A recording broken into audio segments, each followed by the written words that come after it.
آپ کی بیماریوں کی اصل وجہ شاید یہی ہے۔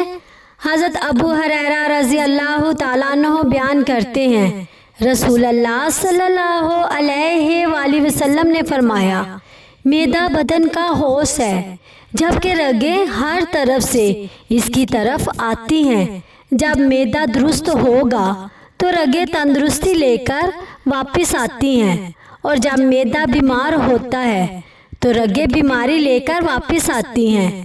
اس حدیث میں رسول اللہ صلی اللہ علیہ وآلہ وسلم نے انسان کی صحت کا بہت بڑا راز بیان فرمایا ہے۔ معدہ پورے جسم کی بنیاد ہے، کیونکہ جو کھانا انسان کھاتا ہے وہی خون بنتا ہے اور پھر پورے جسم میں اثر ڈالتا ہے۔ اگر انسان پاک، حلال اور اعتدال والا کھانا کھائے تو جسم صحت مند رہتا ہے، لیکن زیادہ کھانا اور غلط غذائیں جسم کو بیماریوں میں مبتلا کر دیتی ہے۔ آج سائنس بھی یہی کہتی ہے کہ بہت سی بیماریاں معدے کی خرابی سے پیدا ہوتی ہیں۔ بیماری سے بچنا ہے تو سنت نبوی صلی اللہ علیہ وآلہ وسلم اپناؤ۔